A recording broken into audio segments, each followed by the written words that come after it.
Yo, what's up guys? Subukan naman natin ang pagkain dito sa Incheon International Airport. Tara!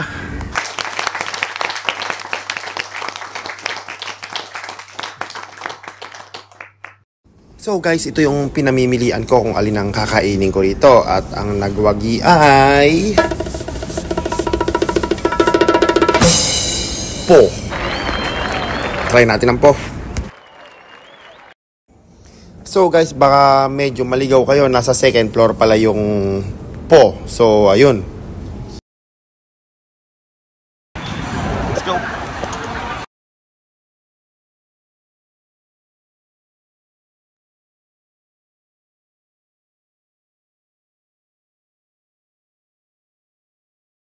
Itatry po natin ang spicy rice noodles with brisket and flank.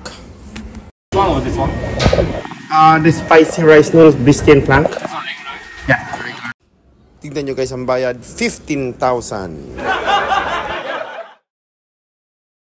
So guys, binigyan tayo ng claiming stub. So saan natin kukunin? Dun sa po. So habang nag-aantay tayo, hanap muna tayo ng uupuan natin. So guys, nagpapalit ako ng pera at ang 20 Canadian dollars is equal to 20,000 won. So ayan na guys, tinatawag na tayo. Claim na natin yung po.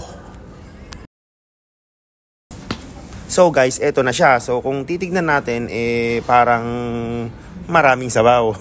Hindi na makita yung laman. Wala na yata laman. So try natin.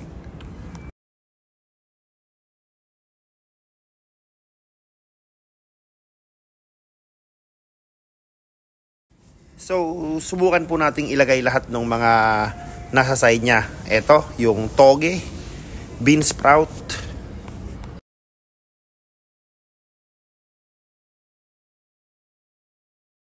ito naman yung green chili,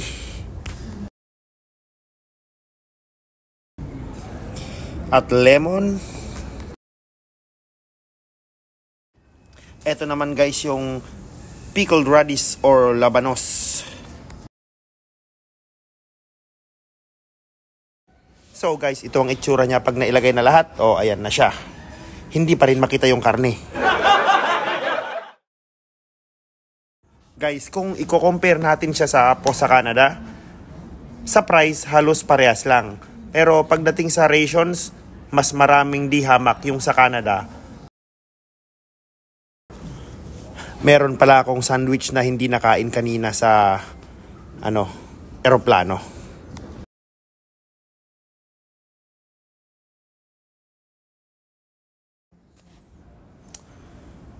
Ham sandwich. Guys, kung tatanungin nyo naman kung tungkol sa lasa, halos parehas lang na masarap. Kaya lang, pagdating sa karne, tignan nyo naman.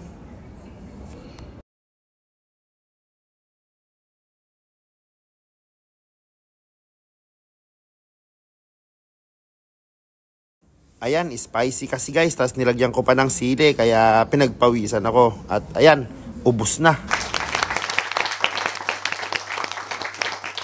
Guys, dito, pagkatapos mong kumain, kailangan iligpit mo yung pinagkainan mo. Hindi katulad sa Pilipinas, iwan mo na lang.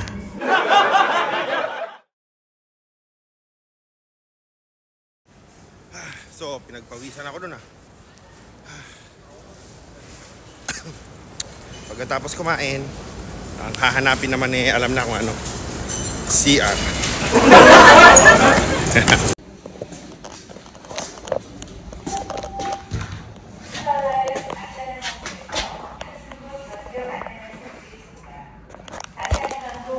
Bye!